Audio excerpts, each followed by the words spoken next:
Hi everyone, Beau Liddell here. Welcome to part 3 of my video tutorial series on exposure blending. Just a reminder that I won't be covering detailed steps of Photoshop basic commands and skills, but to help you follow along, we'll show the keyboard shortcuts that I'll be using at the bottom of the screen while I'm working in Photoshop. Now in part 2 of this series, I demonstrated how to use simple layer masks to blend photos, including this one right here. Now, if you recall, this top layer is actually a photo stack of 11 photos taken to optimize the exposure for the shadows. In other words, exposing to the right. And this bottom image I exposed to the left to simply expose for the highlights in the sky and the volcano. So I need to blend those together. And I applied a hand brush layer mask, not unlike a gradient mask, and made a few more adjustments right up here along some of the middle ground trees that were poking up through the background and the horizon. And I received a pretty decent blend. In many cases, this will be acceptable to most, and this is very similar to if you had used, say, a neutral density filter to capture the dynamic range of this scene in one shot, or maybe you were able to capture it all in the shot and you needed to tone down the highlights in the background in Lightroom, and so you'd apply a gradient filter to this. But in the process, you create what I call these blending artifacts that I mentioned in my last video. So as you can see, there is a burned area right along the ridge top here. We've got a couple little burned areas here. We've burned the entire ridge top here, as well as the tops of these pines. Now, once you become familiar with these blending artifacts, whether or not they're created by a filter at time of capture or during your actual digital post-processing, you start to notice them. And they're really not that acceptable, especially in this day and age when we know we can correct for that during post-processing.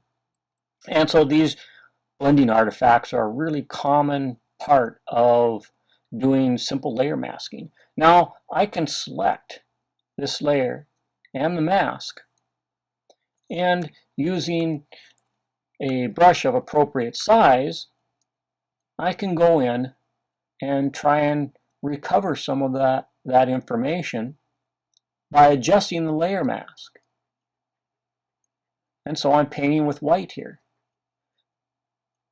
Problem is, I have to be really precise, zooming in, using different brush sizes, and even then, you can see like right here, I created a little light halo in the background. I created a little light halo here on the edge of the sky.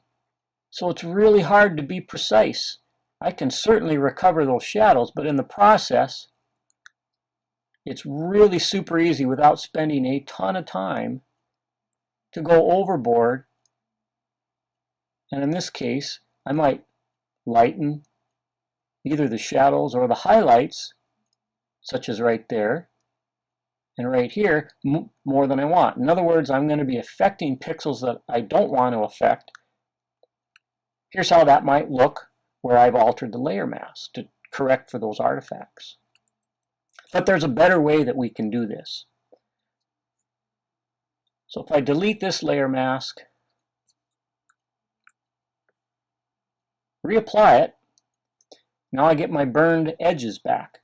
Fortunately, there's a way that we can recover those burned shadows, and it's using or deploying what I call luminosity selections. And there's a few different ways that you can go about doing this after you've created your initial blend mask, which is what we'll call that mask right here. And I'm not going to go into the details on luminosity masking. If you want to learn everything there is to know about that, I'll certainly be demonstrating their applicability. But the details about creating them and managing them, check out Tony Kuiper's website at goodlight.us, and you'll get everything you need to know, including the ability to buy some of his Photoshop actions so that you can automate the process. So what I did here is I generated a series of dark luminosity masks because I'm targeting areas that are in this lower half of the histogram. So I know I need a dark luminosity selection.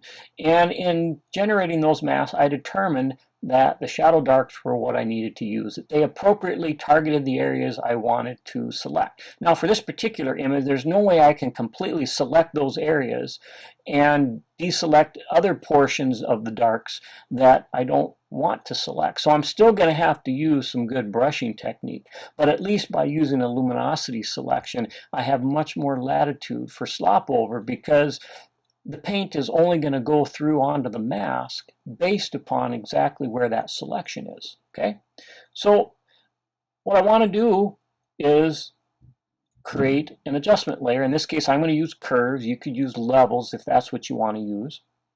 And I'm training my eye on the pines here to determine how far I want to make this adjustment. So I want to bring it up so that it's going to be fairly high. Now the entire image is having this adjustment applied to it, but I'm just training my eye on this. I want to make a fairly severe correction so that when I apply this selectively to these areas, it is balanced with the foreground. Now, of course, this is applied towards the entire image right now, so it doesn't work real good. So let's delete that, and I'm going to load my Shadow Darks Luminosity selection, and then apply that onto Curve, and it automatically applies this layer mask, which is more restrictive than the completely white one, and then I'm going to make roughly that same adjustment. And you can see again it applies a fairly broad adjustment to the whole image. And that's still not what we want to do. So this is the first way we can apply a luminosity mask, and that is once we've created the adjustment and applied the selection in the form of a mask, we can go ahead and group this layer. And then we can apply a layer mask to the group, inverse it to fill it with black to hide that adjustment, and now we can paint on this layer mask with white in the areas that we want to reveal this adjustment. So select appropriate brush. It's always a good idea to use a soft brush, even though we're painting over a selection here.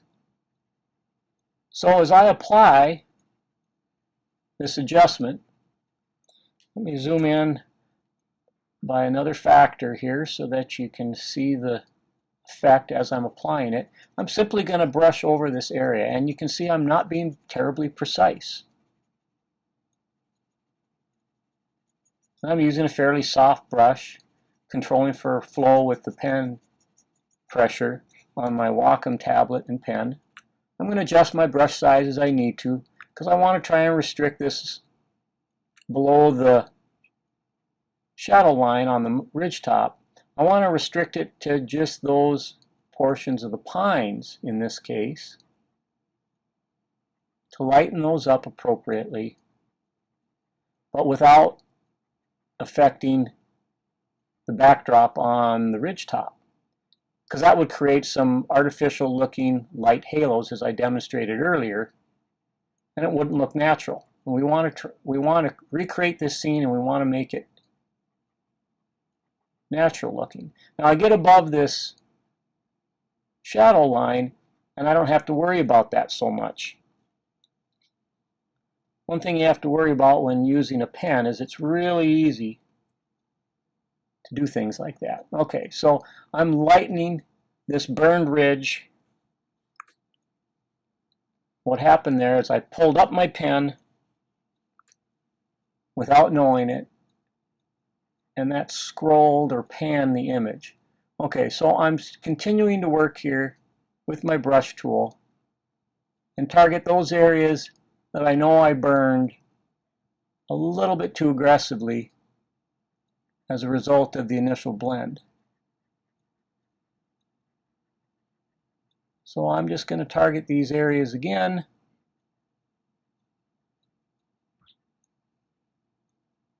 Making sure when I come across these dark regions where I don't want to apply an adjustment, I take some care that it doesn't get into those areas. Okay, so what does it look like? I'll toggle the adjustment on and off. You can see that we've recovered those dark areas. Okay, so that's one way in which I can use luminosity masks to correct for these blend anomalies. Now, there's another way that I can do this, and it involves one less step, but otherwise generally exactly the same process. So that is to create your adjustment layer before you apply the luminosity selection. Make your adjustment. Again, it was a pretty severe one, so that's fairly similar. And now I'm going to load, in this case, the Shadow Darks luminosity selection. I'm going to hide it, Command H, so that those marching ants aren't distracting.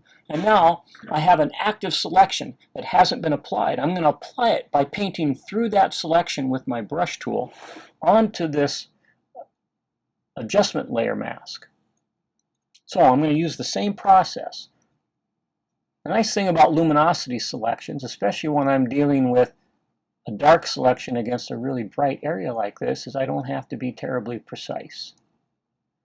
Now when I get below this ridge top, again like I did with the previous adjustment example, I'm going to have to take a little bit more care so that I don't create additional artifacts in the process. Now the ridge top's not a big deal because I know I burned that and I want to recover that. But once I get below that shadow line, I'm going to take a little bit more care on with my brush size. But I'm doing exactly the same thing I did before. It's just that I'm not using a controlling mask on the group layer to control the underlying luminosity mask. I'm just painting directly onto the adjustment layer mask. And that's getting me what I want. A little bit faster. And time is money. So the faster we can conduct these corrections, the better off we are, and we can move on to the next task at hand. So I'll just finish out recovering this burned ridge line over here. Now you might think that that's a burned, it looks really sharp, but that's actually, must be some dark vegetation or shadow on that line because it was naturally very sharp and dark to begin with. So again, let me toggle that adjustment on and off.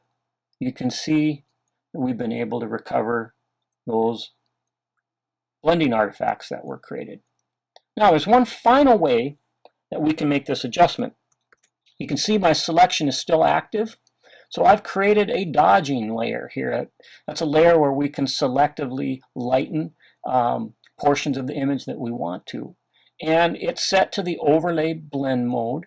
And I can simply use my brush tool here and paint with white to lighten, so it's filled with 50% gray. So if I darken it with black using a black brush, it's going to bring it below 50% gray and it's going to make things darker. Conversely, if I paint with white, it's going to lighten because it's going to create this gray pixel layer. It'll be lighter than 50% gray, and using that overlay blend mode, then it in effect will lighten the pixels in the underlying layers.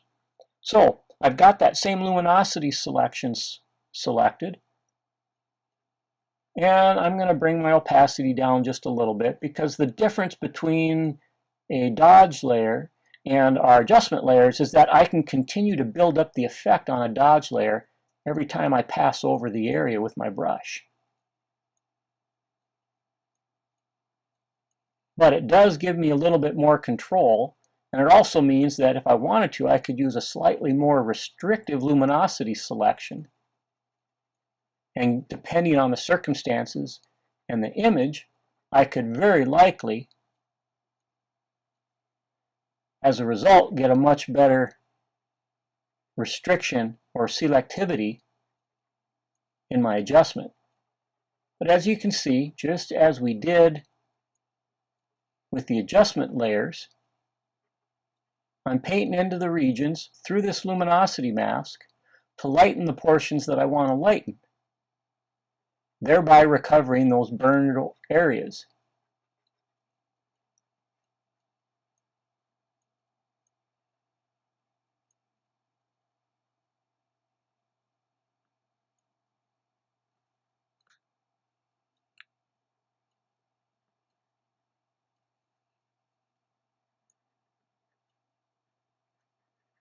So by using our luminosity selections in this way, when we go back to the adjustment layer mask, you can see that it was very selective, restricted only to that active selection.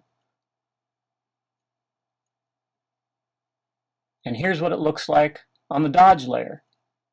Basically, an identical type mask. So we've got these number of different ways in which we can apply a luminosity selection to actually make these adjustments.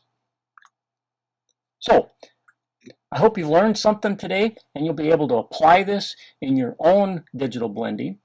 And stay tuned for a future episode where I'm going to show you how to use luminosity selections not as an after-the-fact method through adjustment layers to correct artifacts, but to actually apply it to the actual blend mask initially as part of your initial blend mask creation process, which will eliminate the need to have to go back and correct for some of these blending artifacts.